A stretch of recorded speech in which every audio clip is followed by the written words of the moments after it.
Alright, guys. Hold on a minute. Excuse me. As we move on in the Disney Renaissance, it's time to take a look at the tale as old as time, song as old as rhyme, Beauty and the Beast. Coming out in 1991. And it's probably one of my, if not my sister's favorite movie, up there with Lilo and Stitch. She has the tattoo of the rose in the little thing on her leg, and a Lilo and a Stitch one on the back of her shoulder. So, she's a fan of those movies. They impressed her very much. So what's the story? You know the story. But back in many ancient times in France, which I never realized this took place. Okay, so I got this movie from a friend of mine, right, on the Blu-ray. It was laying around his apartment. He wasn't watching it. It belonged to an ex's of his, and she left it, and he gave it to me. So I watched it shortly after I got it from him. And I at that point, this was a couple of years ago. This was maybe 2015-ish. I was just like, I never realized it took place in France. So, anyway. There was a mean prince who turns away an old lady. So the old lady, who happens to actually be a beautiful witch, turns him into a horrible beast and curses the entire castle to become candles and cups and clocks and objects, basically, until he can find his one true love. Well, wouldn't you know it, years later, Belle, French for beauty, comes along, and they believe she's the one to break the curse. Now, first and foremost, what I do like about this film is that it's not one of those Disney princess films where, oh, girl meets guy, they fall in love right away. No, he's a horrible beast. It takes a while to see that there's still a man underneath all that fur, and it takes a while. We don't know how long they're there for. You see that it becomes winter, but they're there together. You know how long it is. It can't be that long because of the fact that Maurice, her father, how long was he laying out there in the woods? But anyway, yeah, just, you know how long it is, and it's over time that they fall in love. It's not right away like The Little Mermaid, which came out 2 years earlier. It's over time, and that works great. Also, the animation is spectacular. I'm not saying this probably for everything, but for 1991, this is when they started with the computer animation stuff with the Great Mouse Detectives and that shows, but here's where they really put it.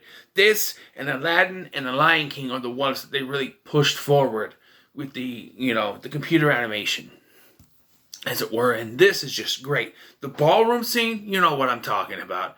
When Angela Lansbury sings the song, tale as old as time, song as old as rhyme, Beauty and the Beast, that is fantastically animated.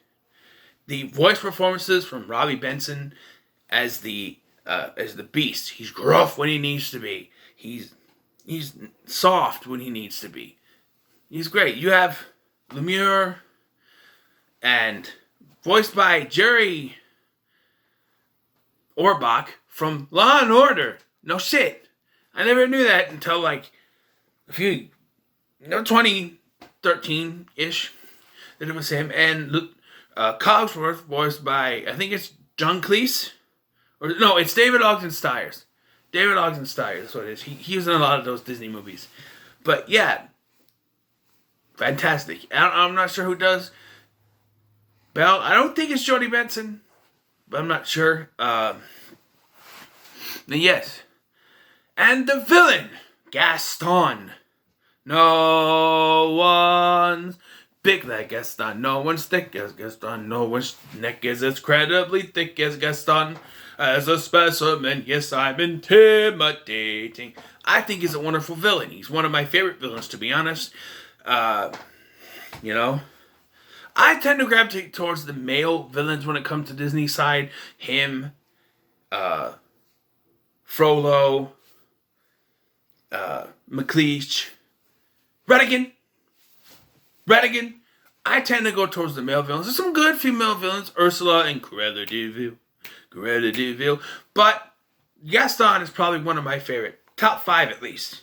And yes, I'm planning on doing a top 10 Disney villains. So be sure for that. But I'm just saying. Great villain. I mean, he actually wants to kill the Beast. Much like McLeach wants to kill the eagle. So, you know, kind of cut from the same cloth there. I don't...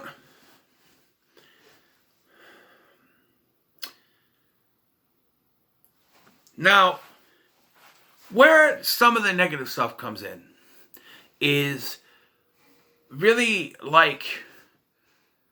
So, it's implied that they've been alone in this castle for how long? Years upon years. And so they think the first girl that shows up at their door is the chosen one. And so she ends up being that chosen one. But the fact that she shows up, they think she's the one. The rose is wilting away as they speak. What if she wasn't the one? Then they're screwed. But that's where the Disney logic comes in. Like, oh, we're going to take our time with this love story, but then, oh, she is the one. What if she wasn't the one? But she is the one. And, oh, this rose is starting to die. Once it's dead, once it withers, it's over. It's cursed. It's permanent. But, no, everything wraps up in a tight little bow at the end. Because she is the one that's destined. But she's the first one to show up in years. And she happens to be the one. It's a little too coincidental for me. Also, we don't actually technically know his name. Yes. Much like the prince in Snow White, who in recent years has been named Florian. Okay. It's been hinted at that the beast's real name is Adam. Which is a fine name. My mom's cat's name was Adam. But we never really know his name. Does she just call him Beast afterwards? It's kind of weird, you know? But there's not really a lot of negative. Not really. The fact that everybody... Okay, I do have another one. Okay, so they're ready to throw Maurice, Belle's father, in the nut house for saying there's a gigantic beast. So Belle betrays the trust of the beast, really, to show proof that the beast exists. And now that they know he exists... They're just going to go kill the motherfucker. It's like, what? Okay, you're not after Maurice, but you lock him and Belle in the pantry or whatever you call it. And you're going to go kill the beast. They're beaten up by a bunch of objects, but yes. Yeah. Also, this is a bit of a nitpick, but did they actually have furniture in the house before they turned into the furniture, or what? Because it seemed like every bit of furniture they had there used to be a real person. So now that they're all human, do they actually have any actual furniture? Or are they going to have to go buy more? Or Maurice can make some for them, I guess. But anyway, this is one of the better Disney movies. Actually, it's going to be hard. I'm going to do a ranking of these movies. It's going to be harder than hell for me to rank these. Beauty and the Beast, I'm going to give it 8 out of 10. Because it's not one I often watch. I love the movie, but it's not one I often watch because it's the more girly of the two. Like, Little Mermaid I gave a 9, but I watched that growing up more than Beauty and the Beast. My sister was always Beauty and the Beast. Little Mermaid, to me, was one I watched more. I don't know why, but I did. Here, it gets 8 out of 10 just because it's not one that I particular. I don't think any of these are going to be lower than 5 or even 7. I think even Mulan, which is arguably my least favorite of all these, is probably going to be at least a 7. So, you know, but yeah, 8 out of 10. So what are your thoughts on Beauty and the Beast? I know some people think this is the best one, and I can't argue with that, you know, it's your opinion.